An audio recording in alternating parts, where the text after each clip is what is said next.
Bom dia, gente. Vamos para mais uma aula de história. Hoje nós vamos concluir o capítulo 16, que fala sobre o Brasil, a resistência à ditadura e a redemocratização. Nós vamos hoje falar sobre a redemocratização do Brasil. Todos os passos que aconteceram, né? Iniciando as batalhas judiciais contra o racismo no Brasil, a lei do CAO, né? As inclusões dos negros nos sistemas educacionais, a maior presença do campo de trabalho, algumas leis, né, que foram oferecidas aos negros nesse período. Então, nós vamos ver todos esses movimentos, né, que acarretaram na chamada redemocratização do Brasil.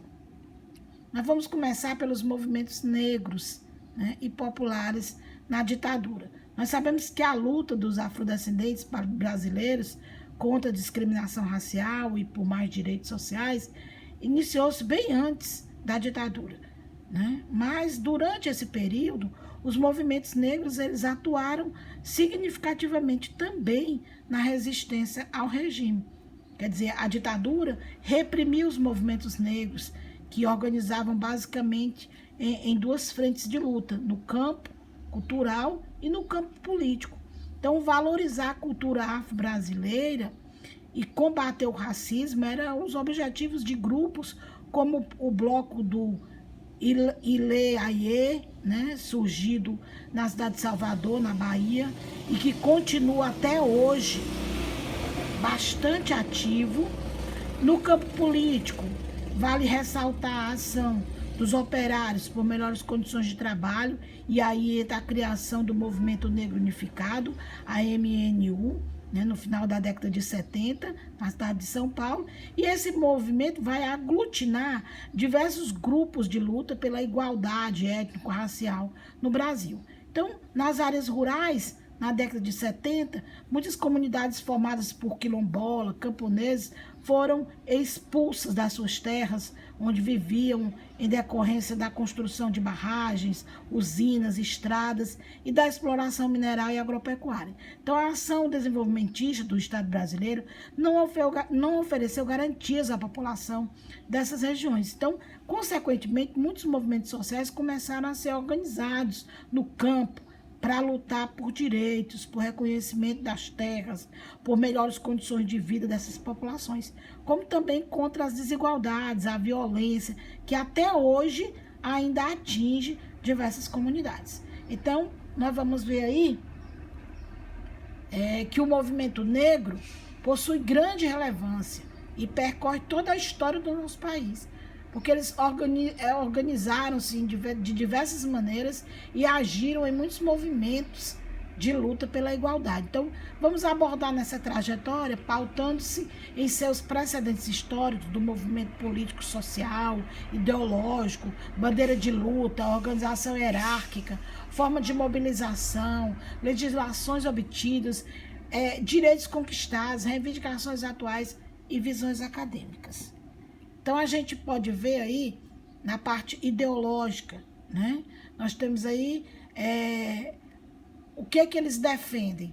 Eles defendem a igualdade entre as diversas raças existentes no Brasil, igualdade civil entre as pessoas, independentemente de suas ascendências raciais. Então, o movimento social surge em prol da equiparação das diferenças culturais existentes entre brancos e negros no Brasil, na luta pela afirmação da identidade negra, no reconhecimento do processo de escravidão para a situação difícil em que essa população durante 3 séculos vivenciou.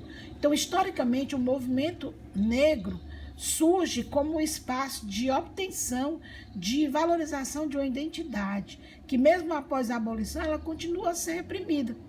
É um espaço onde membros marginalizados no processo social, eles construíram suas significações e manifestaram seus pertencimentos. Então, tem como luta a inclusão de sua população na sociedade, ou por empregos dignos, ou por educação, ou por geração de políticas afirmativas que promovam esse grupo. Então, as bandeiras levantadas pelo movimento negro, né? A bandeira de luta do movimento negro é pelos direitos humanos e combate ao racismo em todo o país. Além das discussões sobre as estruturações das desigualdades raciais e políticas afirmativas no Brasil, o debate sobre as reparações históricas e humanitárias vem ganhando força e é a bandeira do Movimento Negro Unificado, MNU, não é? E aí surgem as pressões e as mobilizações, né, dos movimentos negros no final da década de 70, culminaram aí na incorporação de algumas reivindicações fundamentais para as comunidades negras na Constituição de 1988 e no documento a prática do racismo passou a ser considerada crime e, além disso, as comunidades tradicionais passaram a ser reconhecidas como os quilombolas, isto é, como remanescentes dos quilombos e com direito à propriedade das terras que historicamente ocupam. Apesar do avanço alcançado, ainda hoje as terras quilombolas não foram reconhecidas em sua totalidade e muitas práticas previstas ainda não saíram do papel. Então, as formas de mobilização desse movimento, no início do movimento negro contemporâneo, vão além das discussões e debates, das convergências com a militância de esquerda. Há todo um espaço preenchido por manifestações artísticas, culturais, como os grupos de teatro, os bailes de soul. Há passeatas nos dias destinados ao movimento, mostrando que o movimento e as suas questões permanecem vivas. As influências são muitas e as áreas de atuação não estão definidas, estão abertas e a diferentes possibilidades. Então, panfletos, debates audiovisuais, teatro, produção de jornal, dança, leitura de livros e revistas, penteados afro e outros mais acontecem. Então, nas escolas de samba, os desfiles, as reuniões eram um espaço lúdico em que sempre havia a presença das figuras do movimento negro e, ao mesmo tempo, a exerção de reivindicações, né, identitárias. Então, no carnaval, colocar a escola de samba nas ruas era uma forma de, por alguns dias, sufocar a cultura padrão e apresentar a cultura negra. Também outros povos, além dos negros, né, também foram, né, dizimados, massacrados, que foi a população indígena, o povo indígena na ditadura. Vamos ver aí como eram as condições. Bom, na ditadura militar no Brasil também ceifou a vida de milhares de indígenas. Uma pesquisa encomendada pela Comissão Nacional da Verdade, CNV, estima que ao menos 8.350 índios foram mortos entre 1946 e 1988. Além da violência direta do Estado, os povos indígenas também sofrem com a omissão do governo. Então, isso mostra, né, que não é só a população negra que sofre, a população indígena também, né? Então, aí nós temos imagens, né, de alguma forma de repressão. Então, a ditadura militar no Brasil, que foi instaurada em 1º de abril de 64 e que durou até 15 de março de 85, sob o comando de sucessivos governos militares, quase que dizimou os indígenas Uaimiri, Atroari, que de 1974 a 1983, né, durante as grandes obras na Amazônia, serviram de pretexto para os genocídios desses e de outros povos indígenas por meio de bombardeios, chacinas e destruição de locais sagrados. Na segunda metade de 1974, o povo Kinja se reunia na aldeia Cramamude para uma celebração típica dos indígenas Uaimiri, Atroari, na margem do rio Alalau. Pelo meio-dia, um ronco de avião ou de helicóptero se aproximou. E aí o pessoal saiu da maloca para ver. Então a criançada estava toda no pátio para ver. Então o avião derramou como que um pó sobre todos menos um foram atingidos e morreram. Então, quando os aldeados do norte chegaram à aldeia, depararam com ao menos 33 mortos. Isso feito pelo governo no período militar. Então, muitos movimentos indígenas, assim como os negros, também foram feitos, né? Segundo uma definição mais comum entre as lideranças indígenas, é o conjunto de estratégias e ações que as comunidades e a organização indígenas desenvolvem em defesa dos seus direitos e interesses coletivos. O movimento indígena não é o mesmo que a organização indígena. Um indígena não precisa pertencer formalmente a uma organização, uma aldeia indígena para estar incluído no movimento indígena. Basta que ele comungue e participe politicamente das ações, aspirações e projetos definidos como a agenda de interesse comum das pessoas, das comunidades e das organizações que participam e sustentam a existência desse movimento indígena. Nesse sentido, o movimento indígena brasileiro e o seu representante ou o seu dirigente, ele não é o único, né? No Brasil existe, de fato, desde a época de 1970, o que podemos chamar de movimento indígena brasileiro, ou seja, um esforço conjunto, articulado de liderança, povos, organizações indígenas, objetivando aí uma agenda comum de luta, como é a agenda pela terra, pela saúde, pela educação e por outros direitos, né? Então aí é mais ou menos uma amostra, né, do que vem acontecendo, né? Quando as lideranças indígenas e algumas pessoas apoiam as suas causas que foram investigadas, perseguidas e até mesmo assassinadas. Então, desde a última década do século passado, vem ocorrendo no Brasil um fenômeno conhecido como etnogênese ou reetnização. Nele, os povos indígenas, quer por pressões políticas, econômicas e religiosas, ou por terem sido despojados de suas terras e estigmatizados em função dos seus costumes tradicionais, foram forçados a esconder e a negar suas identidades tribais como estratégia de sobrevivência, se amenizando as agruras, né, do preconceito, da discriminação, que estão reassumindo e recriando as suas tradições indígenas. O que ele quis dizer aqui é que muitos indígenas tiveram, né, que deixar de lado as suas tradições, a sua cultura, né, o seu modo de viver para poder sobreviver. E que hoje eles estão reassumindo, né, e recriando as tradições deles.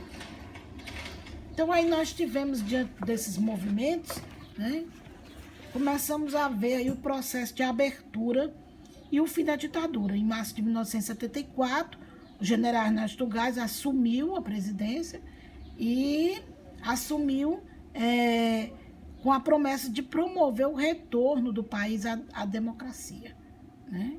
Ele assumiu sobre essa promessa de uma abertura política.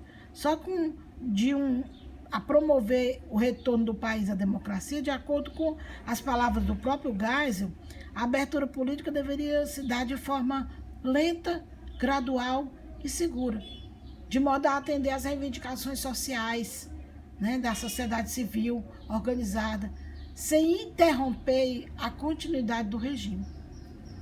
Em seu governo, ele iria diminuir as denúncias a respeito da morte, tortura, desaparecimento de presos políticos. Então, apesar da promessa da abertura política, os militares da chamada linha dura, que nós já vimos bem como eles são, não aceitaram a ideia do retorno da democracia.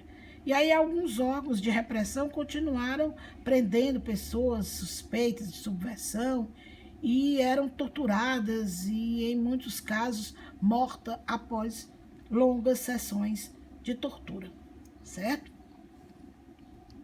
Então, aí nós tivemos a abertura política, os dois últimos governos militares, que foi do Ernesto Geisel, de 1974 a 79, e do João Batista Figueiredo, de 1979 a 85, que aí eles vão propor a diminuição gradualmente à ditadura ao longo das suas gestões, que é exatamente a abertura política, mesmo com aqueles de linha dura sendo contrários.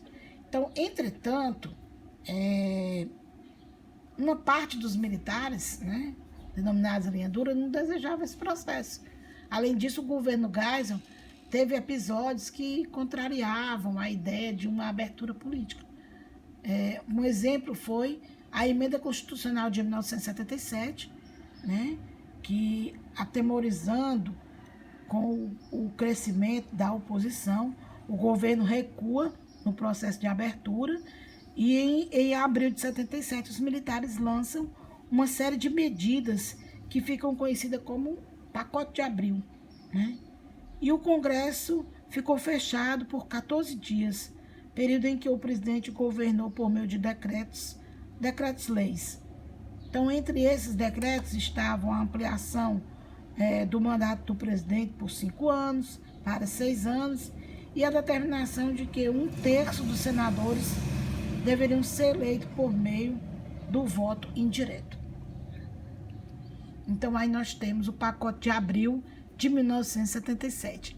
A Lei Falcão, do dia 1º de julho de 1976, limitava o tempo de campanha política dos candidatos da oposição nos meios de comunicação. Então, no Pacote de Abril, nós vamos ter o quê? Determinou o fechamento do Congresso por 14 dias, como a gente já viu aí, né? Para pedir aí aumentar. O presidente governou por meio de decretos, então aí esses decretos estavam ampliados no mandato do presidente de não 5 anos, mas 6, né? Então ele estabelecia mandato de 6 anos para o próximo presidente militar, e o presidente seria eleito por um colégio eleitoral composto por membros do Congresso Nacional e das Assembleias Legislativas Estaduais, ou seja, continuava sendo eleições indiretas. Aí nós temos a imagem que retrata o Congresso Nacional no período de fechamento, em abril de 1977, durante o recesso forçado, os 14 dias de recesso, determinado pelo Pacote de Abril. Estavam no plenário apenas o quê? O senador Eurico Rezende e o deputado Ulisses Guimarães, além da responsável pela limpeza. Diante da pressão interna e mesmo internacional, o AI-5 foi revogado. Foi para a lata do lixo, né? E em 28 de agosto de 1978, por meio da Emenda Constitucional número 11, né, ele é totalmente revogado. E também aconteceu a liberdade de expressão, que foi restabelecida, e a censura prévia foi extinta.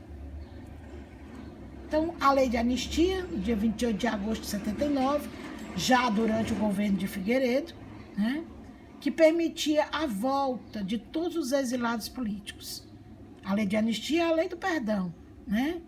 Porém, também concedeu o perdão a todos os torturadores e algozes que trabalharam para a ditadura militar, causando assim um descontentamento na sociedade, porque achava-se que a lei de anistia, no dia 28 de agosto de 79, iria permitir a volta dos exilados políticos e o perdão. Mas não, ele se estendeu também aos torturadores e os algozes. E isso a população não gostou muito. O pluripartidarismo, né, acontece, a Arena e o MDB são extintos e vão surgir novos partidos, Partido Democrático Social, Partido Democrático Trabalhista, Partido Trabalhista Brasileiro, Partido do Movimento Democrático Brasileiro, Partido Popular e o Partido dos Trabalhadores.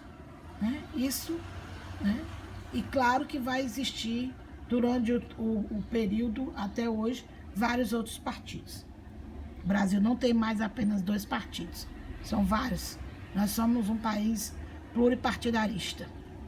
Então, o Partido dos Trabalhadores foi criado em São Paulo, no Colégio Sion, no dia 10 de fevereiro de 1980, formado por líderes sindicalistas, trabalhadores, intelectuais, e o objetivo era defender os direitos da classe trabalhadora brasileira. Luiz Inácio Lula da Silva, um dos fundadores do partido, concorreu à presidência da República em várias eleições, só chegando ao cargo em 2003. As ações contrárias à democratização.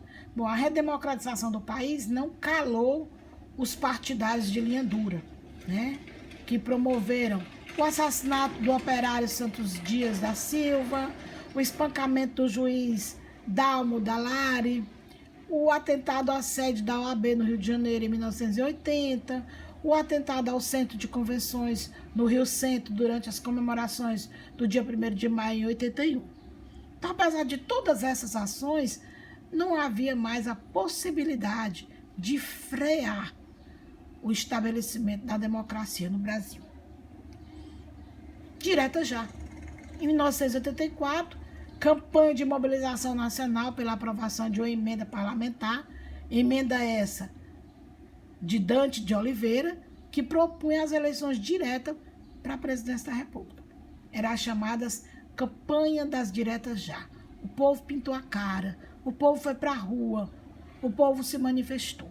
Então, nas manifestações das diretas já, diante do Congresso Nacional em Brasília, várias manifestações, como essas que vocês estão vendo aí, ocorreram em muitas cidades brasileiras. Sob o lema 1, 2, 3, 4 mil, 1, 2, 3, 4, 5 mil, queremos eleger o presidente do Brasil, os manifestantes paralisaram a Avenida Rio Branco, no Rio de Janeiro, no dia 10 de abril de 1984. Essas imagens que vocês estão vendo aí nos ajudam a dimensionar a movimentação que a emenda Dante de Oliveira causou na sociedade brasileira. Apesar de toda essa mobilização nacional, a emenda Dante de Oliveira foi derrotada. Foi uma decepção. Foram 298 votos de aprovação, 65 pela não aprovação e 3 abstenção. As eleições indiretas para presidente foram mantidas. Mas o brasileiro é forte, né? A Aliança Democrática, formada pelo PMDB e dissidentes do PDS, lançou então um candidato forte, Tancredo Neves para presidente e José Sarney para vice-presidente. Paulo Salim Maluf foi lançado candidato a presidente pelo Partido Social Democrata, com Flávio Portela Marcílio como vice. E tudo transcorreu como uma eleição direta. Com a vitória de Tancredo Neves, acabava a ditadura militar. Porém, os mesmos setores que haviam apoiado o regime, como José Sarney, Marco Maciel, Antônio Carlos Magalhães, estariam presentes no novo governo. Mais uma vez, a mudança ocorre sob o controle das elites conservadoras, infelizmente. A vitória de Tancredo, ocorreu no dia 15 de janeiro de 1985.